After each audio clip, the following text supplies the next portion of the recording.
Hello বন্ধুরা, আজকে আমি এসেছি আপনাদের মাঝে নতুন ভিডিও নিয়ে। বৃহত্তর রংপুর জেলার জমিদারদের মধ্যে এই কাকিনা জমিদার বাড়ি বেশ সুনাম। তৎকালীন সময় আওরঙ্গজেব দিল্লির মুঘল সম্রাট ছিলেন।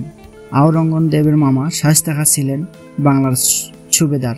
শায়েস্তা খাঁর পুত্র এবাদত খাঁ কাকিনা পরগনার প্রভাবশালী রাঘু রামায়ণের ছেলে রামনারায়ণকে কাকিনা জমিদার সনদ প্রদান করেন।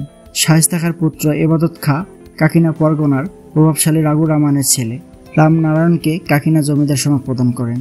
এরপর রাজা রায় চৌধুরী, রুদ্র চৌধুরী, রসিক রায়, অলকা দেবী, রামরুদ্র রায় চৌধুরী পর্যায়ক্রমে কাকিনা জমিদার বাড়ি লাভ করেন। মহিমা রঞ্জন রায় চৌধুরীর ভূমিকা ছিল অতুলনীয়। 1925 সালে নিয়ন্ত্রণহীন অর্থ ব্যয় এবং বিলাসিতার কারণে মহিমা রঞ্জন রায় চৌধুরী জমিদার বাড়িটি নিলাম হয়ে যায়। এরপর তিনি সপরিবারে দার্জিলিং চলে যান এবং 1939 সালে সেখানে তার মৃত্যুবরণ হয়। মহিমা রঞ্জন রায় চৌধুরী ও তার পূর্বদের জমিদারিত্ব ছিল বর্তমান কাকিনা জমিদার বাড়ি, তাই এই জমিদার বাড়িটি হিসেবে পরিচিত কাকিনার জমিদার বাড়ি।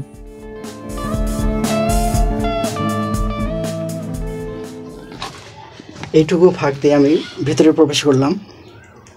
এখন উপরে যাওয়ার চেষ্টা করব। জমিদার বাড়ির ভেতরটা কীরকম ছিল তা আপনাদের দেখানোর জন্য আমি উপরে এসেছি। আপনারা দেখতে থাকুন। ওঠার মতো কোনো সিঁড়ি নেই, সবই ধ্বংস হয়ে গেছে। কিছু পরিমাণে সিঁড়ি আছে যা সমান হয়ে গেছে। আমি উঠতেছি উপরে। অবশ্য 3 তলা আছে, সর্বমোট 3 তলা।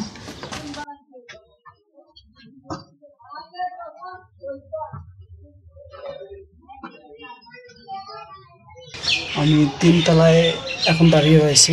আপনারা দেখতে পাচ্ছেন আমি এখন 3 তলায় দাঁড়িয়ে রয়েছি।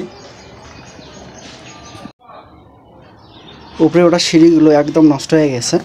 আপনারা দেখতে পাচ্ছেন বন্ধুরা, আমি উপরে ওঠার চেষ্টা করতেছি ছাদের উপরে, কিন্তু সিঁড়িগুলো ভাঙার কারণে আমি উপরে উঠতেছি না। একটু রিস্ক মনে হয়েছে। আমি নিচে নেমে যাচ্ছি।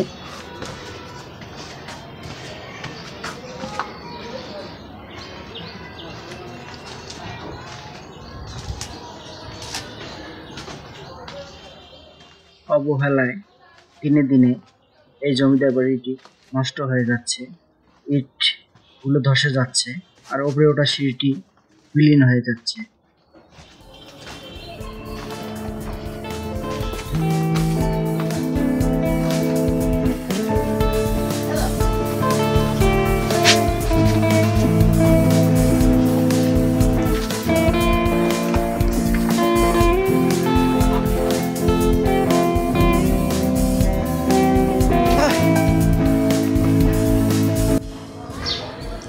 আমি এই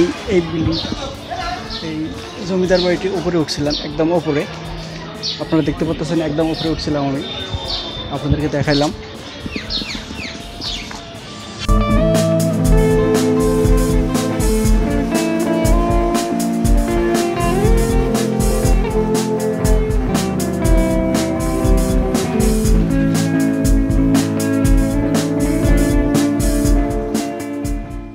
এই কাকিনা জমিদার বাড়ির চতুর্পাশে রয়েছে ছোট ছোট ফুলের গাছ, যা মনমুগ্ধ করা পরিবেশ। আপনারা আসলে আপনাদের মন অনেক ফ্রেশ হয়ে যাবে।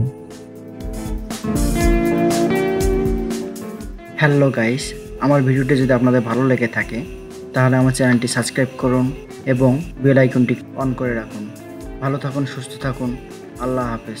দেখা হবে পরবর্তী কোনো নতুন ভিডিও নিয়ে। ততক্ষণে আপনারা নিজের শরীরকে সুস্থ রাখুন, ভালো রাখার চেষ্টা করুন।